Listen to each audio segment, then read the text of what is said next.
етегіне оралған алды 5 жаста, кенжесі емшекте, 3 баламен 29 жасында Алмагүл жесір атанды.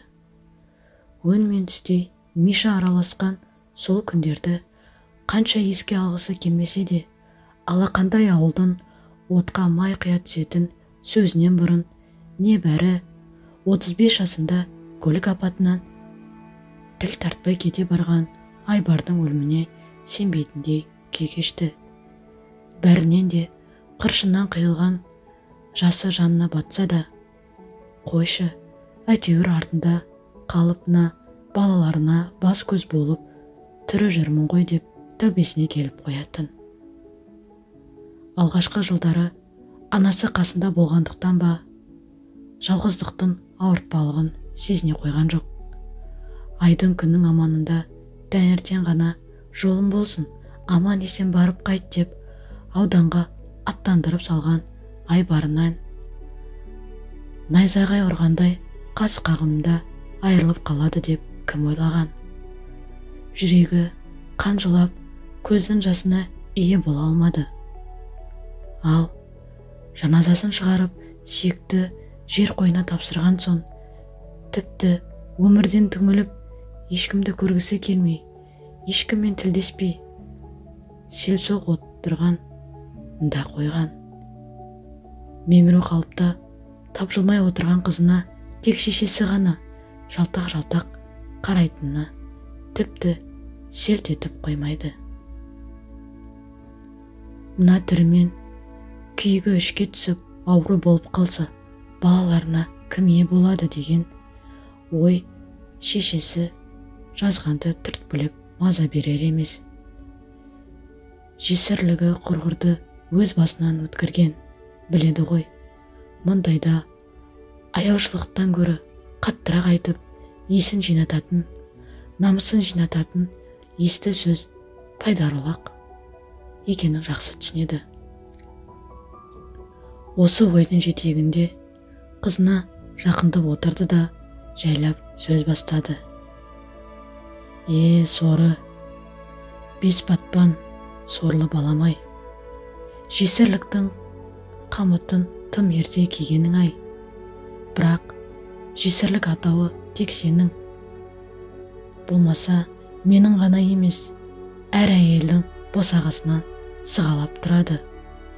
Бұл да өмірдің бір өткелі үлкен сынағы. Еш әйел жесірліктен құтыла алмайды. Басына түсті, көнгеннен басқа амалың жоқ. Алла тағаланың маңдайына жазуы сол. Бірақ үлкен өкінішіміз бұл сынақтың саған тым асығыс төтеннен келуі. Тірі адам тіршілігін жасайды ғой. Айтары жоқ өлім. Айбар баламның өзіне обал болды. Қайтеміз, бізде не қайран бар дейсің. Жол үстінде кеткендер, иманы серге еткендер, деген иманы саламат болсын, айналайын, деп бетін сипап қойды да. Алмашым, сен енді мені жақсылап тыңда. Мен ғой, әкеннен 50 жасқа келгенде, оң мен солымды біліп, сендер есейгенде айырылып жесір қалдым. Ал жас жесірдің жолы одан да қиын, одан да ауыр. Мөлдіреп тұрған кезің, аяғыңа оралған 3 баламен не жастың есебінде, не егде әйелдің есебінде емессің. Енді тура жолмен қанша жүрем десен де, қисайған көлеңкеннен кемшілік тауып, табалайтындар табылады. Ақылың жетсе, түнде жылап, күндіз күлесің. Ауырсаң шыдайсың, қиналсаң төзесің. Құласаң қайта тұрып, көзіңнің жасын сүртіп, өзіңді сабырға шақырғанда ғана түптің түбінде барлығын жеңіп шығасың. Осы сөзімді қашанда жадында сақтарсың. Балам, деді де құшағына алып, сөзін әрі қарай жалғады. Қарағым, сен Айбармен өткен бақытты күндердің келмеске кетті. Енді мына көзге көрінген шырақтарың үшін болған іске болаттай берік болуға хақың жоқ. Менен туған қыз болсан, беліңді бекем бол. Қатал тағдырдың сынына төтеп беруге дайындал. Кейде топырақты өлімде қайратқа шақырып, намысынды жинайтын кездер болады. Жина, есіңді жи, етек жеңіңді түр. Анасының бұл жұбатуына еш ишара білдірмеген Алмагүл мелшие түксиген қалпынан танбады. Сол мезетте сырттан қол-таяққа тұрмай шырқырап жылаған кішкене бөпені көтеріп көрші қыз кірді. Баланың даусын естісе де Алмагүл селт етпестен бір нүктеге қадалып алған. Кіші абысының тағдырдың ісі ғой Алмагүл, баланың не жазығы бар, емізсенші дегенде де еш әрекет білдірмеді. Диванда жағалай отырған жақындары болса да бір ауыз сөз айтуға бата алмай үнсіз бақылауда. Баланың шырылдап жылағанына қарамастан, тапжылмастан қатып қалған қызына не істерін білмеген анасы жаймен мәймөңкелеп айтқанның нәтиже болмайтынын сезіп, даусын одан әрі қатқылдатып, жетер енді Алмаш. Жалғанда сенің ғана байың өліп, жалғыз сен ғана байдан айырыласың да. Айтқанға көнбейтін болсан, онда қазір асылып өл де Айбардың артынан кет. Ақыр саған бала керек жоқ екен. Біздер адам емес екенбіз деп айқайға салды. Алмагүл оған да селт етпеді де. Қадалған көзін тайдырмаған қалпынан айнетін сынай байқатпады. Осы сөздерінен кейін де еш әрекет байқамаған ашуға булыққан анасы шырқыраған бөпені алды да қызының алдына екпетінен тастай салып, омырауын жылқи аша бастады.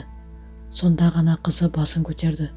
Қолындағы баласына үрпие қарап, мылқау адамша еш жауап қатпастан ықылассыз қолымен омырауын ашты да бөпесін емізуге ыңғайланды. Шырқыраған бала аузына емшек тиісімен жеттім бе дегендей ашқарақтанып емуге кірісті. Үйдегілердің бәрі Аймагүлдің іс-әрекетін бақылап тым-тырыс отыр. Сол үнсіздіктің кішкене бөпе қайтадан бұзып мазасыздана бастады. 3 күнгі қайғының ішке түскені шығар. Бала қара терге малынып, қанша борпылдатып емгенімен сүт шықпады шамасы. Амал іздеп қайта шақырды. Шырқырады. Мұны байқаған анасы еміреніп, иіп емізсенші ей, жүрегің қара тасқа айналып кеткен бе, саған не болды сонша деп езіле айтқанда қатқыл даусында діріл бар селкілдеп кетті. Шешесінің бұл айғайынан да пысқырып қарамаған Алмаш қолындағы баланы алды да жанында отырған әйелге селсоқ ұстатты да салды. Қимылы шалт бедірейіп алған, құлағы тас керен, мына әлемнен байланысы үзілген. Отырғандар да көз алдында өтіп жатқан жағдайды байқастап, әрқайсысы өз ойымен әлек. Қайтесін ай, бір ауылда көрші тұрып, кішкентайынан тай құлындай тебісіп, бір-біріне бауыр басып, ер жете келсе, сүйіспеншілікпен үйленген бақытты ерлі-зайыптың отбасылық ғұмыры осылай қайғы қасіретпен аяқталғаны бәрінен де жанына батып отыр. Алмагүл тағдырдың осы ащы сыйын қабылдағысы келмей, іштей арпалысып, қарсылық көрсетіп бақты. Сыртқа шығарған жылағаннан да, әркімнің жұбату сөзінен де ештеңе өзгермейтінін, ешкімнің қолынан енді еш нәрсе келмейтінін білгендіктен де дүниеден баз кешіп, түңілісі тереңдеп барады. өзін де өзгелерді де көргісі келмейді. Сөзге құлақ асудан да қалды. Кім кінәлі? Неге мен? Неге бұлай? Деген сөздердің арбауына ілініп, иірімнен шыға алар емес. Осылай отырса, содан бері қанша жыл өтсе де, жесірлік дегенің көзге шыққан сүйелдей көрінетіне көзі жеткен жоқ па еді. Бәрі айтқанға ғана оңай. Қаншама түн ұйқысыз, қаншама күн күлкісіз өткен тек өзіне ғана аян. Мына қатын жетісіп қалыпты деп біреу ерні шошайтса, біреуі алдынан өнменмен көзін өткізіп тұрып, мынаның жарқырап киініп жүргенін-ай, мынаның ақақалап күлгенін-ай дегенде мысқылдап өтері бар. Ары тартсан бері, бері тартсан бері жетпейтін баяғы қу дүние қолын да, жолын да байлағанда өмірге налып, күй-күйі балаларына ренжіп, оларды да жек көріп, кейде екі қолын төбесіне қойып, дүниенің түбі болса кетіп қалсам ба дейтін. Кейде баяда қазақ сорлы, неге жесірін бір жылға дейін қара жамылдырып отырып, артынша қайнысына болмаса қайнағасына қосып жіберген десем, осындай артында шуғын шұбыртып қоятын жаманаты бар екен-ау. Сол дұрыстар шығар деп ойлап қоятын. Бірақ бүгінде бір жылы қара жамылып, қайнысына қоса алатын қатын қайда? Байлары өлсе көп ұзамай-ақ киініп, ішініп, жасанып, боянып, қыздай болып шыға келеді. Олардың бір жыл қара жамылып отырып, басқа біреуге қосылмақ түгілі, тірідей байларын жібере салып, тірі жесір болып жүргендер қаншама. Қайтеді, бұл да заманның сұрқылдай өзгерісі шығар дейтін. Қазір барлық ауыртпалық артта қалып, заманында жақсылығы ел қатарлы балаларын жеткізіп, қызын ұзатып, Айбардың артынан ерген ұлын үйлендіріп, ауыз толтырып, немере сүйіп отыр. Жаман атын шығармады.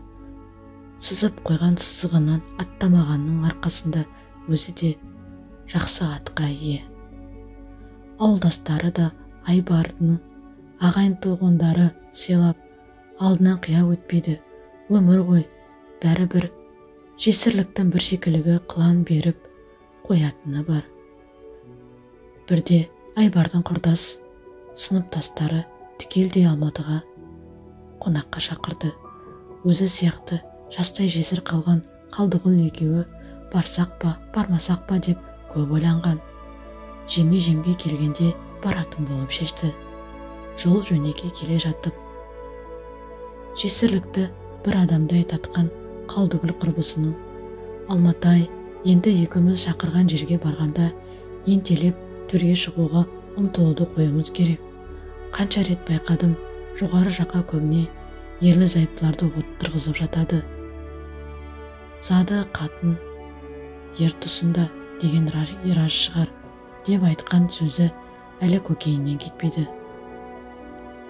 Қонақтары сол жолы да дәл Қалдығұл айтқандай жайғастырды.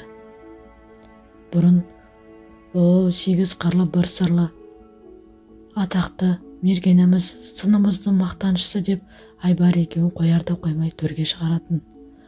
Қалдығұл айтпаса қалай байқамаған, төмендей бастағаны рас. Жас келе төріне әйтеуір ортадан қалдырмай шақырғанына риза. Қош, содан үзілісте қаланың көп қабатты үйлердің бөлмелері белгілі ғой, адам көп. Терін басайын деп балконға шықса, Айбардың жақсы досы Кемел темекі тартып тұр екен. Бойында ештеңе жоқ, салдырап әңгіме бастап айтып жатқан. Бір кезде Кемалың: Алмагүл, сен кешірші, егер екеуміздің балконда оңаша тұрғанымызды Шәмшия көрсе, қызғаныштан ұрыс шығарудан тайынбайды. Мен кетейін, кейін деді. Төбесінен біреу қос қолдап ұрғандай есеңгіреп қалыпты. Сәлден кейін сасқаннан Иә, әрине, деп қала берген. Міне жесір әйелдің жөн қызыл дегені осы да. Жалғасы